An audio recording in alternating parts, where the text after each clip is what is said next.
Vamos lá. Então, hoje o tema da pregação é: chega de desculpas, viva o Evangelho de verdade. Amém? O Espírito Santo já me andava a tocar neste tema há algum tempo. Eu fiz 3 pregações. Sempre vinha mais alguma coisa para a gente falar, então a gente vai dividir por partes. Certo? Apóstolo, se me permitir que o Diácono António também se sente, por favor. Amém. Obrigado. Então, povo santo, já temos falado isto diversas vezes na igreja e voltámos a falar em células e hoje eu queria falar sobre isso. É que quantas vezes temos usado desculpas para justificar a nossa vida espiritual? Quantas vezes falamos que seguimos a Cristo, mas as nossas atitudes dizem outra coisa? E na verdade isto é a hora de parar.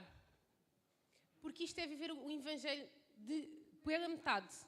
Ou seja, cheio de palavras vazias e justificativas. Nós, muitas das vezes, usamos justificativas para que a gente não siga o que Deus quer que a gente siga. Muitas das vezes a gente vem simplesmente para o culto, a gente ouve uma palavra poderosa e a gente fala: amém, Deus, eis-me aqui, podes-me usar para profetizar na vida das pessoas, podes-me usar para convidar pessoas, para liderar discípulos, e depois na hora da verdade a gente não vai. Amém? Quantas vezes a gente diz a Deus: Deus, eu quero ofertar na vida de toda a gente, eu quero que tu me uses para eu ser a oração de alguém, e depois na hora em que Deus diz assim: ó, os 20 euros que tu tens na tua carteira, que é o único dinheiro que tu tens, oferta na vida do teu irmão. A maioria, 90%, vai dizer assim: mas Deus, é o único dinheiro que eu tenho. Por que é que eu vou fazer isso? Não pode ser só 10, porque assim eu tenho 10. E o que é que isso faz? Nós não ofertamos, mas Deus vai e levanta outro. A gente, na realidade, está-nos a atrasar a nós próprios, a atrasar o nosso progresso. Deus tem grandes coisas preparadas para nós. Agora, em quanto tempo é que a gente vai continuar a dar desculpas para receber o que Ele tem para nós? Porque hoje estou cansado, não vou para o culto, Deus vai perceber. Porque hoje estou cansado, vou dar uma justificativa ao apóstolo e ele vai entender. Porque hoje estou com uma dor na perna, então não posso ir para o culto. Porque aquele irmão fez mal, então eu vou desistir da igreja, vou para outra igreja.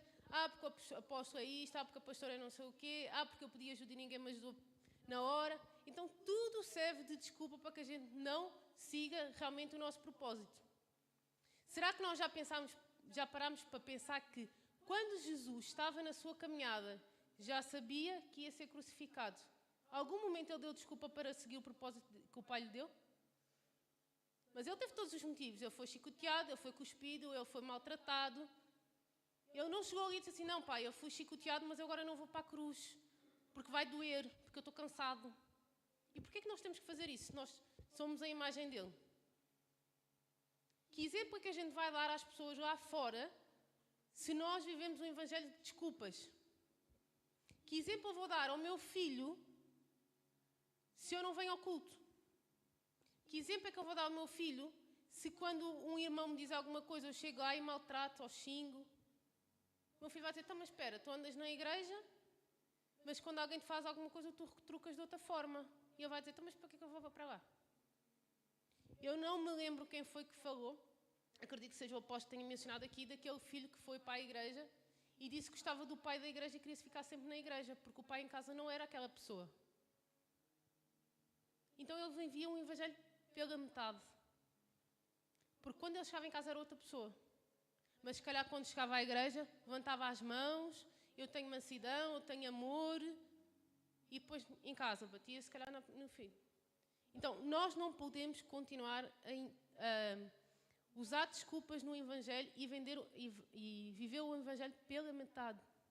Deus não quer isso. Deus tem propósito para nós. Como é que nós vamos receber o que Ele tem para dar para nós se nós não somos capazes de fazer aquilo que Ele pede? Amém? Vamos abrir então em Mateus 7, 21.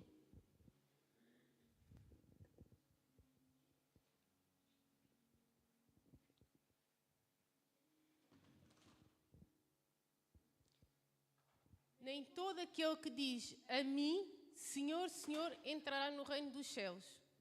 Podes passar. Muitos dirão a mim, naquele dia, Senhor, Senhor, não temos nós profetizado em teu nome? Então lhes declararei, nunca os conheci, afastai-vos da minha presença, vós que praticais o mal. Podes ficar só no outro. Então, o que é que nós entendemos aqui? Que palavras vazias não bastam. Bênçãos e vida interna vêm de obedecer à vontade de Deus e não por desculpas nem aparências. Não basta a gente vir para a igreja só para a gente ser falados, ou só para agradar alguém, ou só porque está tudo bem. Eu não tenho mais nada para fazer ao domingo, eu já estou habituado a ir para a igreja, porque até tenho um pequeno almoço bom. Não é? Graças à Joyce. Até porque tenho um pequeno almoço bom e eu já estou habituado e até na igreja fazem aquilo que eu gosto. E eu vou lá e como, vou ao culto e pronto, e depois vou embora. Mas eu adoro, eu até oro, eu até gosto da palavra, mas depois no final nós ficamos iguais. É como a Joyce diz, vir para a igreja não é um ajuntamento. Vir para a igreja não é só porque a gente gosta de estar com as pessoas. Vir para a igreja é a gente seguir a palavra e seguir o nosso propósito. Não é porque o meu irmão faz tudo certo que ele vai ganhar o meu propósito. Não é porque o meu irmão até tem abençoado a minha vida que eu vou ganhar o meu propósito. O propósito depende de nós. O Evangelho depende de nós, não é dos nossos irmãos.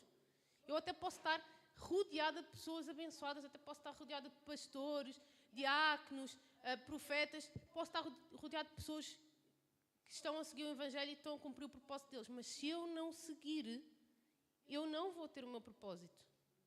Porque Deus não pode dar coisas, nem pode dar bênçãos a quem não faz o pequeno. Se nós não conseguimos ultrapassar uma dor para vir ao culto, como é que Deus vai nos chamar para irmos para outras igrejas pregar? Como é que Deus vai nos chamar para ir a outras igrejas dar testemunho, se nós, uma simples dor na perna, faz com que a gente não vá a um culto? Eu até hoje tenho algo marcado e como Joyce, chegou uma altura, há pouco tempo depois de uma conversa que eu tive com a minha pastora, que deu aquele, parece que dá aquela virada de chave, não é? E a gente começa a seguir de outra forma. Em que eu me lembro que no ano passado, uma quinta-feira, o apóstolo não conseguiu chegar a horas ao culto. Derivado ao trabalho dele, António e o apóstolo não conseguiram chegar a horas ao culto. Nós ficámos aqui todos e agora, né? E veio a pastora, assumiu aqui o lugar do apóstolo e direcionou o culto, houve o louvor, tudo certinho. E eu lembro-me que nesse dia o apóstolo chegou cansado, mas estava com uma cara de cansado no culto, mais António ainda fardados, e eu lembro que o apóstolo sentou-se aqui, a ouvir a palavra, e de repente o apóstolo vai embora. E eu achei aquilo estranho. O apóstolo estava com uma dor de cabeça enorme, mas ele fez o esforço de vir ao culto. Ele podia ter dito, não, saí à tarde do trabalho, estou com dor de cabeça, tenho justificativo para não vir ao culto. Mas ele veio. E quantas vezes é que nós usamos mini desculpas para faltar a um culto? Então, como é que nós queremos viver um evangelho de verdade, se tudo é desculpa para que a gente falte? Porque eu não tenho tempo para vir orar. Porque eu gosto de dormir, eu falo por mim. Eu gosto de dormir, então eu não consigo vir ao sábado porque eu gosto de dormir. Então eu acho que isso é uma justificativa. Amém? Tenho que vigiar nessa parte. Eu não posso servir no diaconato porque eu não gosto, não posso servir na mídia porque eu não entendo redes sociais, não posso servir no Ministério Infantil porque até nem tenho muita paciência para crianças. Eu não posso ir pregar porque eu fico envergonhada. Então tudo é uma desculpa para a gente não avançar. Tudo é uma desculpa para a gente não servir a Deus, nem que seja para lavar o chão. Então, quando é que nós vamos parar com as desculpas? Nós, como o apóstolo pregou no domingo, nós vamos continuar a olhar para o passado e a querer viver o passado, ou a gente vai para o progresso? Vamos crescer. Nós vamos continuar a ser os bebés que vão comendo papinha, ou nós vamos começar a ser os adultos que já comem tudo sólido? essa decisão é nossa. E se a gente não tomar essa decisão, a gente não vai avançar no ministério. No ministério não, no Evangelho. Amém? Se não tiverem a entender, digam. A Bíblia é clara. Não é a circunstância que define nossa obediência, mas a disposição de obedecer. Paulo disse em Filipenses 2:12: obrei a vossa salvação com temor e tremor. Salvação e vida cristã não é feita de desculpas, mas de ações. A pergunta que eu nos faço é: quantas vezes Deus nos chamou para agir e demos desculpas para não obedecer? Quantos frequentam a igreja, louvam com os lábios, mas continuam presos ao pecado? Quantos falam de amor ao próximo, mas não perdoam ou ajudam de verdade? Isso não é evangelho, é aparência. Em Tiago 1:22 nos adverte: sejam praticantes da palavra e não apenas ouvintes, enganando-se a si mesmos. Ouvir e não obedecer é engano. Se nós viemos para o culto, a gente entende que beber é errado, adulterar é errado, mentir é errado, maltratar o irmão é errado. Se alguém pecar contra nós, a gente dá-lhe a outra face e depois a gente chega lá fora e a gente faz tudo ao contrário. Isto significa o quê? A gente ouviu, mas não praticou. Nós entendemos que quem fica enganado não é o pastor que não está ao pé de nós, não é a pastora que não está ao pé de nós, não é o nosso líder de célula, não são eles que vão ficar enganados. Porque eles não estão lá, mas quem é mais importante está lá, que é Deus. E Ele está a ver o que a gente está a fazer. E no final quem vai julgar é Ele, não é o pastor. Quem vai julgar é Deus. Então nós estamos a enganar a nós mesmos. Porque nós achamos que vamos continuar a fazer isso e que Deus vai perdoar. Porque eu estou nervoso e um cigarro até me acalma. Porque eu estou nervoso e eu até gosto de beber. Mas foi uma mentirinha tão pequena. Deus não vai se importar, não é?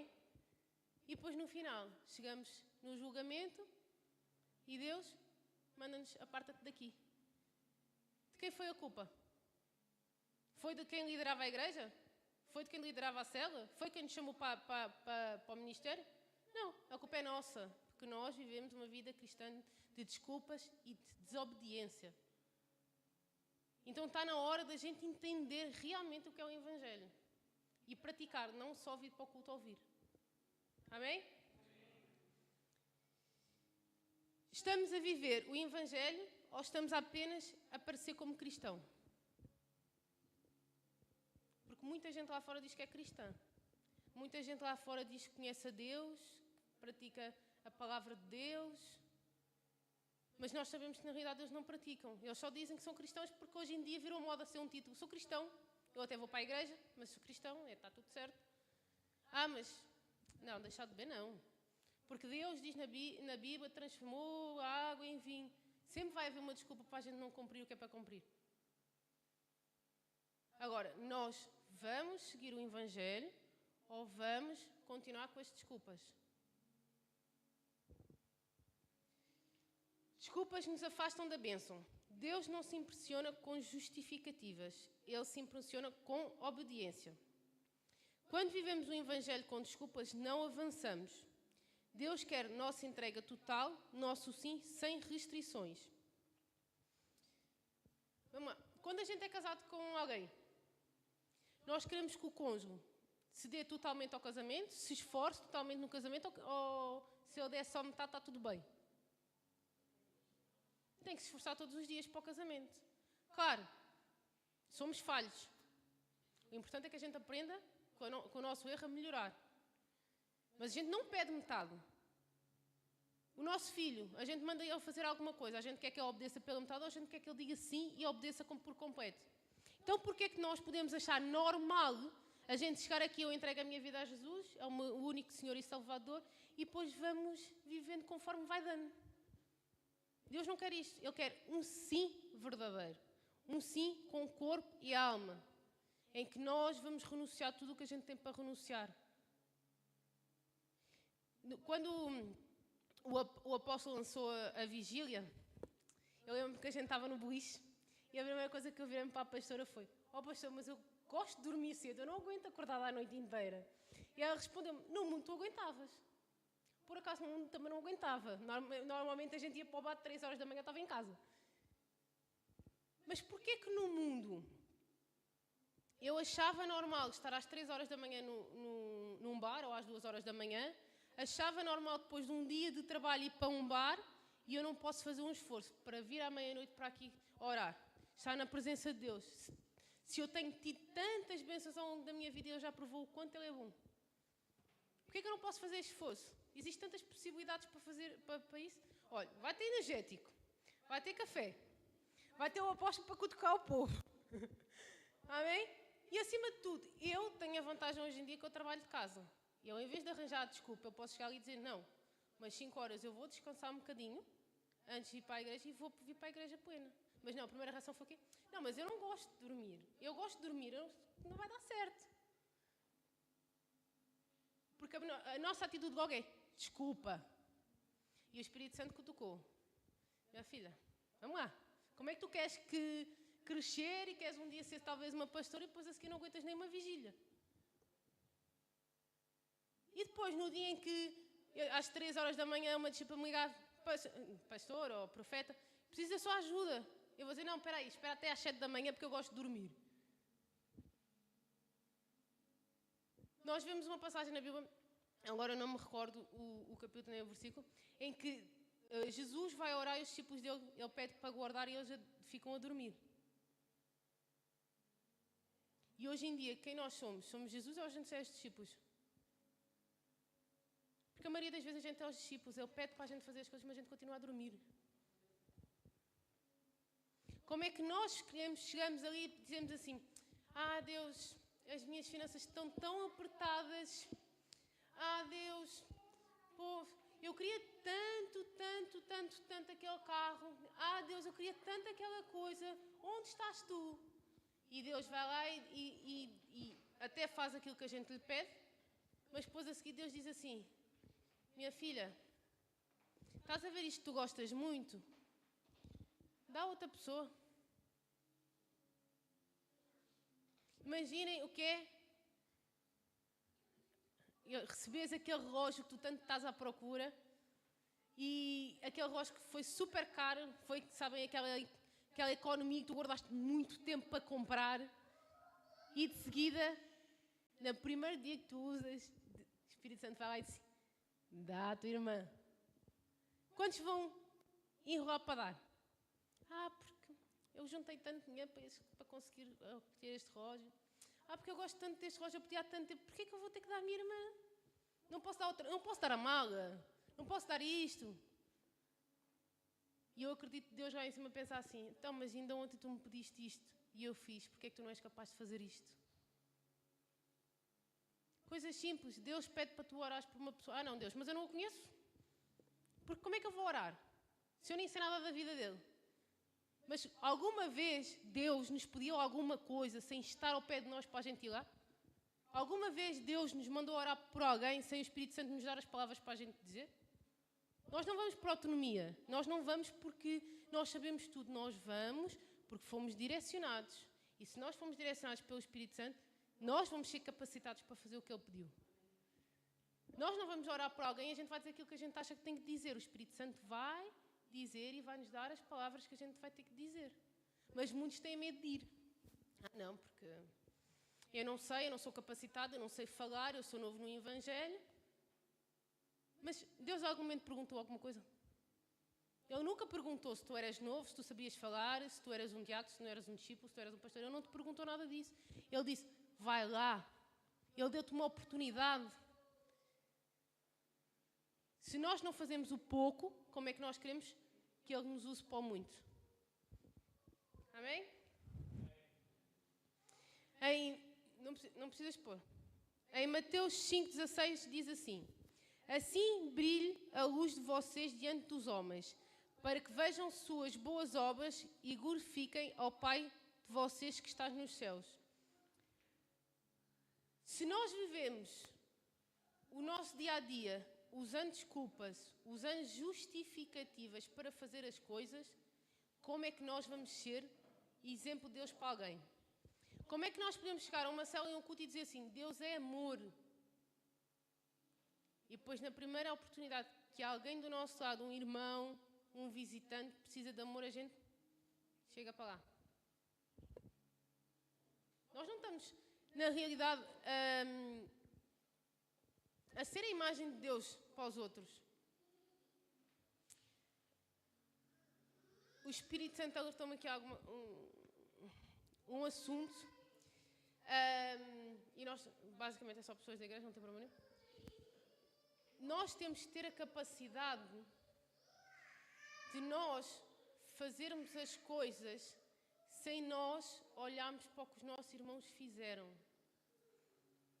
Como é que nós queremos liderar pessoas sem coisas tão simples pela nossa igreja nós não somos capazes de fazer? Gente, nós todos os dias falamos que nós somos prósperos, nós somos sarados, nós somos curados, nós somos abençoados. Nós falamos sempre isto na direção do culto, certo? Em reuniões, em células. Mas pequenas coisas que nos são pedidas a gente não faz.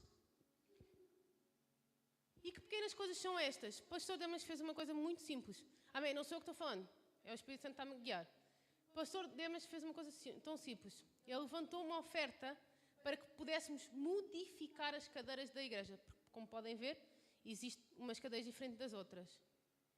Foram poucas as pessoas que responderam.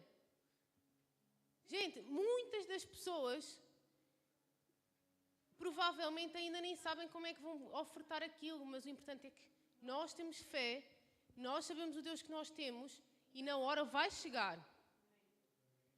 Nós não podemos querer que tudo nos seja dado se nós não somos capazes de dar o pouco.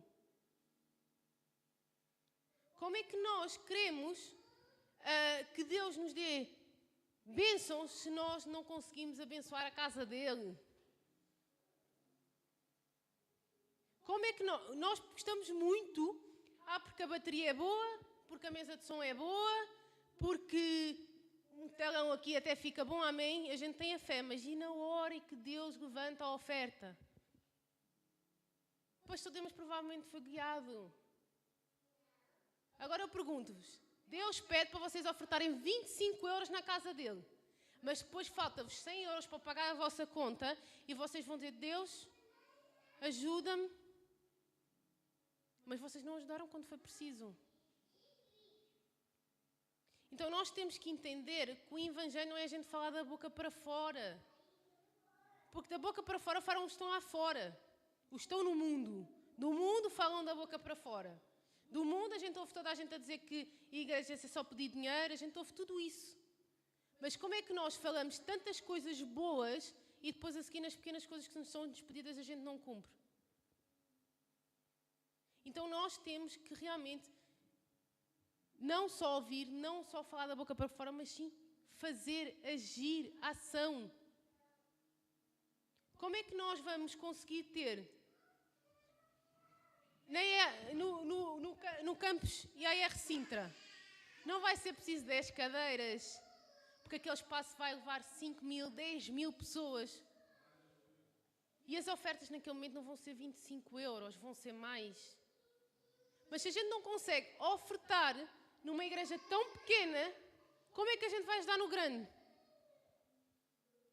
Agora eu pergunto-vos, os vossos discípulos, amém? Ou os convidados estão com vocês e levanta-se uma oferta. Mas nós somos todos da igreja, mas nenhum deles ofertou. Como é que a gente pode dizer ao discípulo que nós temos fé, que nós somos, que temos tudo, que nada nos faltará e depois a seguir a gente não oferta 5 euros, 10 euros, 25 euros? O discípulo vai dizer assim, mas espera lá. Então, mas se aquele está na igreja há 3 anos, 4 anos, não oferta 25 euros para uma cadeira, quem sou eu que acabei de chegar agora para ofertar? Então, como foi falado na célula na terça-feira lá na nossa célula, Será que nós estamos a ser a carta viva de Deus? Será que nós realmente estamos a cumprir aquilo que a gente tanto fala? Pequenas coisas, gente. Pequenas coisas. A gente lembra-se rapidamente e a gente gosta de... porque eu estou com a conta atrasada. Deu, mas eu dizia-me, oferto, só que agora apertou. Mas, na primeira oportunidade, a gente arranja desculpas para não ir a um encontro, a gente arranja desculpas para não entrar nas ofertas, tudo é uma desculpa para a gente não dar. Porque está-me a doer tanto aqui, e o que é que se passa, e deve ser alguma doença, eu tenho que fazer exames. Então, mas a gente não é curado, a gente não é sarado. A gente teve a prova ontem no grupo. O que é que a gente precisa mais? A gente vai continuar a viver o Evangelho pela metade? Ou a gente realmente vai dar o clique e vai dizer, não, calma, meu Deus, não é isto.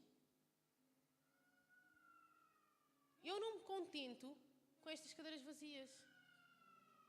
Até quando é que a gente vai achar normal cadeiras vazias e células pequenas? Porque para ter meia dúzia de pessoas, a pastora e o apóstolo abrem uma célula e eles fazem tudo juntos. Faz tudo no mesmo sítio. Não pode, gente. A gente tem que acordar. Mas eu convidei e a pessoa não veio. Convida outra. Quantas pessoas na rua tu convidaste? Ou só tu convidaste aquelas que estão aqui à tua volta? Porque és tu está mais próximo, tu até tens uma confiança. Vamos fazer um evangelismo na estação. Já fomos? Não. Porque nós temos que fazer não sei o quê. Já fomos? Não. Porque todos os dias nós temos desculpas para evangelizar, para a gente pregar. Sempre existirá uma desculpa. Mas, qual é a ordem que a gente tem? Vai e prega o evangelho. E no final, a gente vai dizer assim, não, Deus, eu ofertei, eu dizimei. E quantas vezes pregaste o evangelho? Quantas vezes tu pregaste a palavra? Então, nós temos que parar com desculpas. Amém?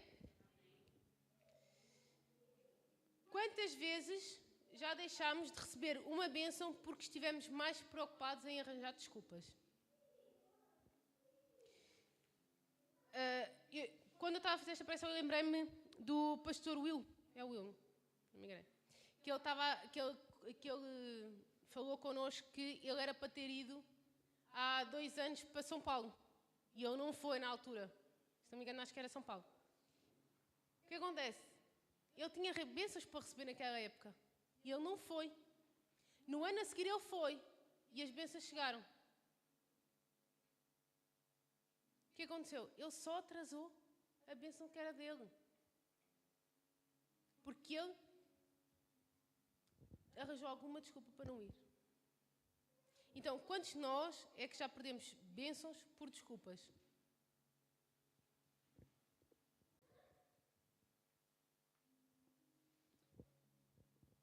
Vamos abrir em Gênesis 12, capítulo 12, versículo 1.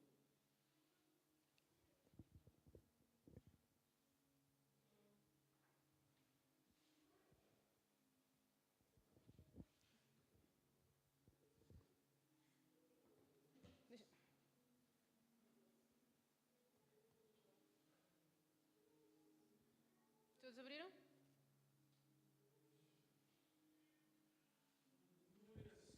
Então o Senhor veio a Abraão e lhe ordenou: saia da tua terra, da tua parentela e da casa de teu pai, e dirige-se à terra que te indicarei.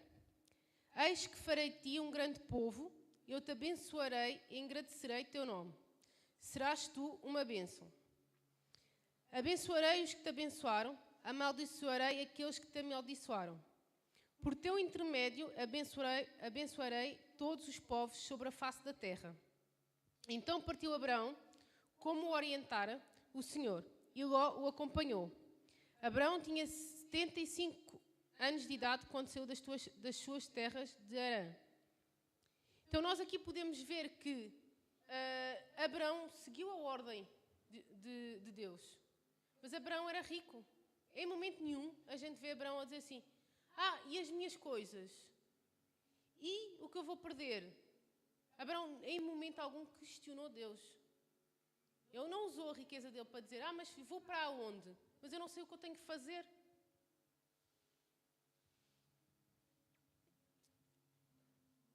Ele não deu desculpas. Não perguntou: e se os meus amigos, a minha família? Ele simplesmente obedeceu. Agora abram em Gênesis 6, 13.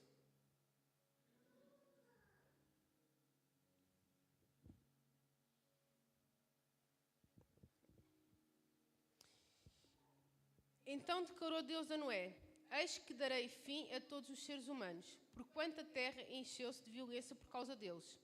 Eu os destruirei juntamente com a terra. Faz uma arca de madeira resinosa, tu a farás de caniços e a calafetarás, com betume por dentro e por fora. Então nós podemos ver aqui que Deus chamou Noé para fazer a arca. E ninguém acreditava no dilúvio, porque até então não se chovia lá. Mas Noé, em momento algum, perguntou a Deus: não há chuva, por que é que eu tenho que fazer uma arca? Mas se nunca choveu, se não chove até agora, por que é que eu tenho que fazer uma arca? Mas por que é que tu vais querer matar a população? Mas porquê? Mas porquê? Ele nunca, em momento algum, nós vemos Noé a desobedecer ao pedido de Deus. Nós vemos sim, ele fez a arca, levou todos os animais que foram pedidos e levou a sua família. Conclusão? Toda a gente morreu, menos ele. Agora imaginem que ele não tinha cumprido o que Deus mandou. Deus levantava outra pessoa e quem morria era Noé. Vamos abrir em Daniel 6.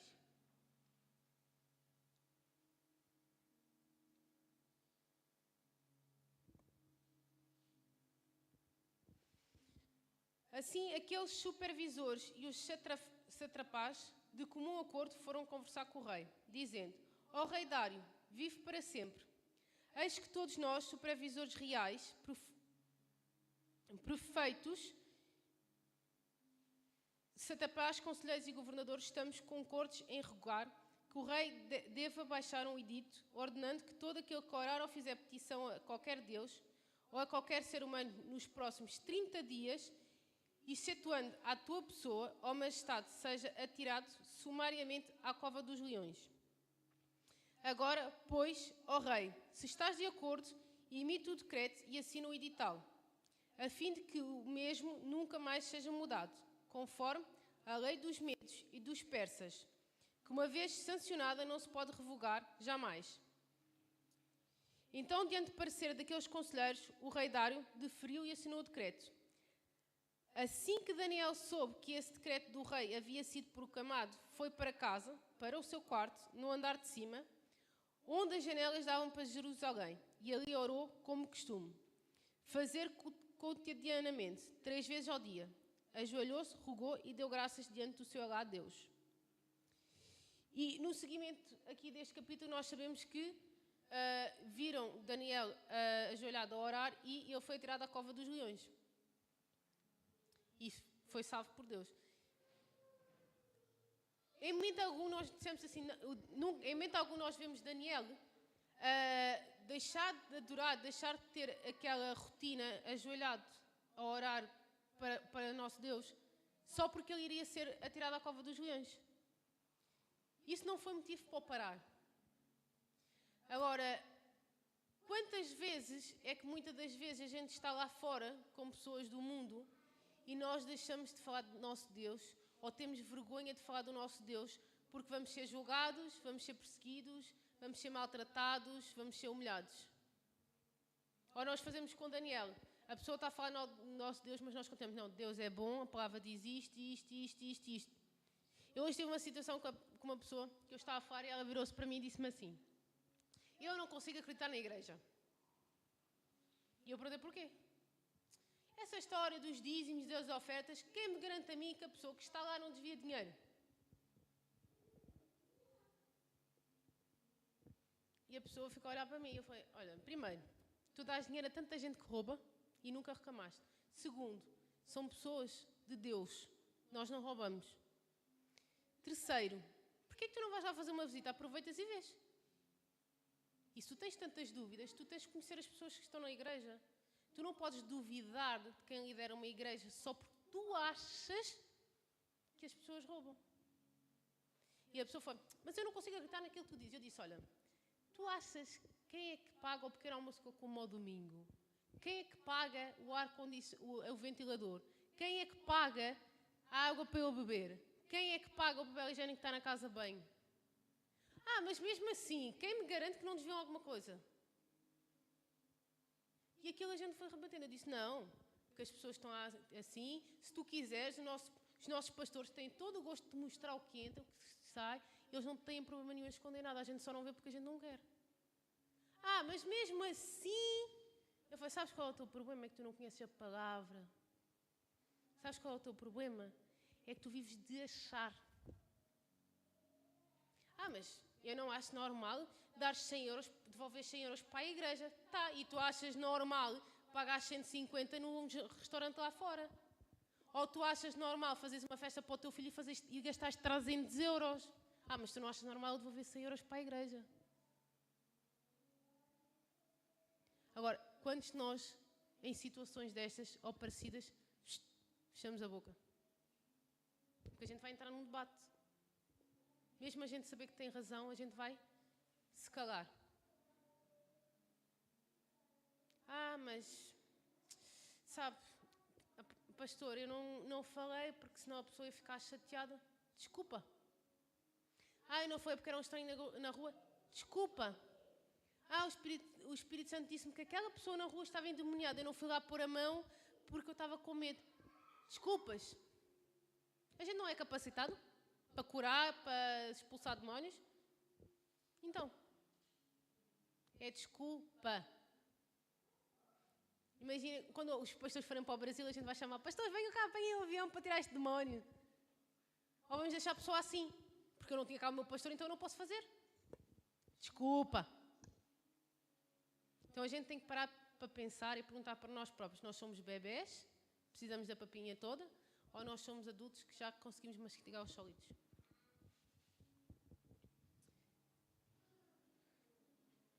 Amém?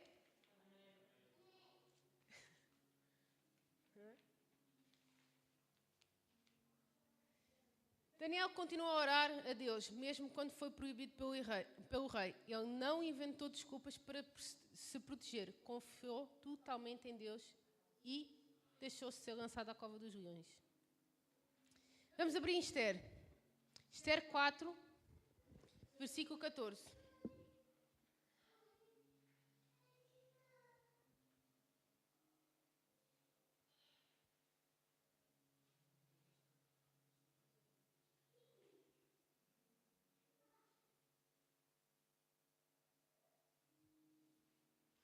Porquanto se calares neste momento crucial, certamente socorro e salvação surgirão de outra parte para os deuses, mas tu e a casa de teu pai, os teus familiares, todos sereis aniquilados. Quem sabe se não foi para este dia que foste nomeada rainha da Pérsia? Então Esther mandou a seguinte resposta a Mardoqueu: vai, ajunta a todos os deuses que se acharem na capital, Susa, e jejuai por mim. E não comais nem bebeis por 3 dias, nem de noite nem de dia. Eu e as minhas servas também jejuaremos. Depois irei ter com o rei.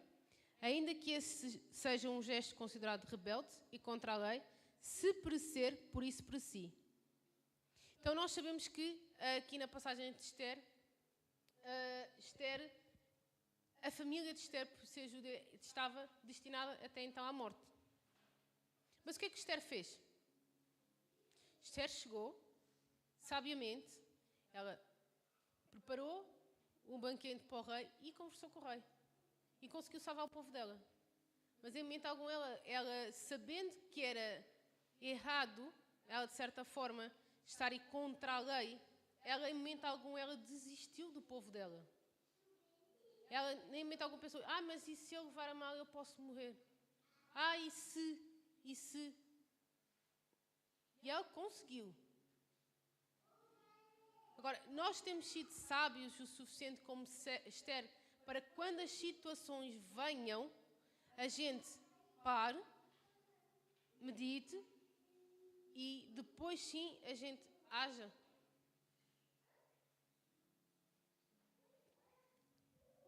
Quantas vezes é que nós, principalmente no nosso casamento, eu falo por mim, para quem nos conhece há mais tempo, eu sempre fui muito explosiva. Eu era aquela pessoa que, na hora, se eu tinha algum problema, eu tinha que ir rebater e brigava e tinha que ser ali naquela hora e porque tem que ser ponto. Mas eu entendi que isso não era sábio. Então o que é que eu fiz? Eu hoje em dia eu aprendi com Esther que a gente tem que parar, analisar, saber o que falar para depois a gente agir.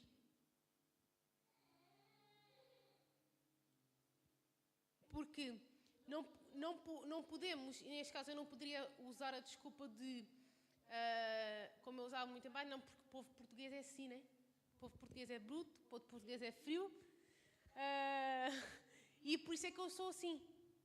Tá, mas e o que é que a Bíblia diz? Que eu tenho mansidão, domínio próprio, que eu sou amor.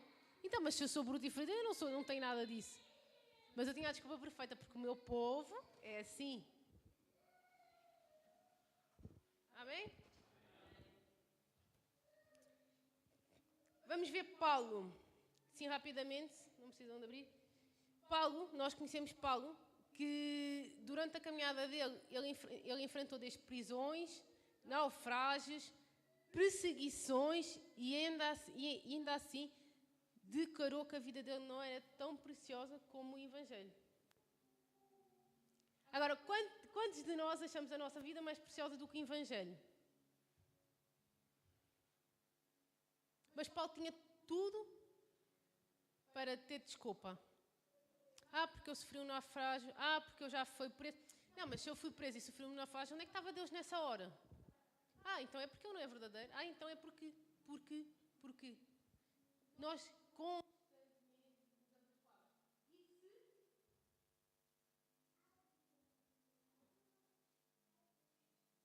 Amém? Constantemente a gente usa as palavras e se, e porquê, mas não existem estas palavras no Evangelho. Eu fui ali, não deu certo. Amém, aprendi. Vamos tentar de outra forma. Eu queria fazer isto. Vamos orar. Se o Espírito Santo nos guiar para lá, a gente vai. Agora, se nós queremos fazer tudo do nosso jeito, porque a gente acha que sabe, depois se der errado a gente não pode dizer e onde estava? E porquê que aconteceu comigo e não aconteceu com o outro? Porque nós não seguimos o Evangelho corretamente. E depois arranjamos desculpas para o que aconteceu. Porque para nós é muito mais fácil a gente tirar a culpa de nós e arranjar desculpas para aquilo que a gente não faz. Ou para aquilo que a gente fez errado. Amém? Nós tivemos aqui diversos exemplos de pessoas que não usaram desculpas no Evangelho.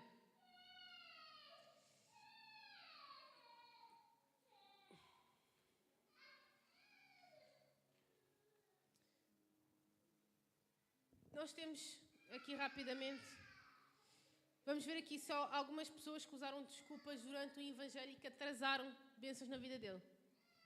Nós temos o caso de Moisés. Quando Deus chamou Moisés para ir libertar o povo no Egito, a primeira resposta de Moisés foi qual? Quem sou eu para ir? E se eles não me ouvirem? Eu não sei falar bem? Moisés usou desculpas e insegurança, baseadas na segurança dele, mas Deus capacitou e ele conseguiu liberar. Mas imaginem que ele não tinha ido. Porque ele estava com medo, porque ele achava que não sabia falar bem, porque ele achava que ninguém o ia ouvir. Isso atrasou o processo. Jonas recebeu a missão de pregar em Nínive, mas correu para outro lugar. Sua desculpa implícita era media versão. Não quer que eles se arrependam. Jonas tinha uma ação muito simples, era pregar em Nínive. Mas ele correu para o outro lugar. Mas porquê? Por medo? Por insegurança? O que é que isso fez? Atrasa progressos. Amém? Estamos quase a acabar. Pedro foi chamado para seguir Jesus, mas na hora da aprovação negou 3 vezes. E nós vemos uma passagem da Bíblia que Jesus diz a Pedro: Pedro, se tu me amas, eu te amo. Tu me amas, eu te amo. Mas quando o galo cantar, tu vais me negar 3 vezes. E Pedro foi lá e negou. Porquê? Por medo. Porque ele viu o que estava a acontecer naquele momento e ele achou que, se soubessem que ele seguia Jesus, ele iria ser punido também. E quantos de nós temos medo e arranjamos desculpas porque achamos que vamos ser punidos também? Nós temos países lá fora que morrem e mesmo na hora de estarem a morrer, eles não negam a Jesus, eles não têm desculpas. E porquê é que nós temos? Se até então nós podemos pregar e fazer cultos à vontade. Eu vi um vídeo no TikTok de 3 ou 4 africanos, não me recordo agora, que estava aberto um buraco enorme na terra e estavam todos lá dentro. E depois fora estavam 2 ou 3 pessoas a tirar a terra para os enterrar vivos. E eles continuavam a adorar a Deus. Mas eles tinham a desculpa perfeita, eles estavam na hora da morte. Eles podiam simplesmente ter negado a Deus para se poder salvar. Mas eles viviam o Evangelho com tanta verdade que nem a morte foi desculpa para eles pararem de adorar. E nós, por coisinhas pequenas, paramos de adorar a Deus. Esses exemplos mostram que desculpas podem nos paralisar, atrasar na obra de Deus e até nos afastar dele. Elas vêm de medo, insegurança, conforto ou orgulho. Deus quer ações, Ele não quer justificativas. Desculpas travam bênçãos, paralisa a fé e nos afasta de Deus. Quantas vezes usamos palavras vazias, medo ou insegurança para justificar a falta de ação em nossa vida espiritual? A Bíblia nos dá 2 caminhos. O caminho da obediência sem desculpas, como Abraão, Noé, Daniel, Esther e Paulo, confiaram em Deus e receberam bênçãos extraordinárias. Temos o caminho das desculpas, como Moisés, Jonas, Gideão, Jeremias e Pedro, que se paralisaram ou hesitaram e quase perderam o propósito das suas vidas. O chamado é claro: Deus quer ação e não justificativas, Ele quer coragem e não medo. Ele quer entrega total, não um evangelho pela metade. A minha pergunta é: vamos continuar dando desculpas ou vamos obedecer a Deus? Amém?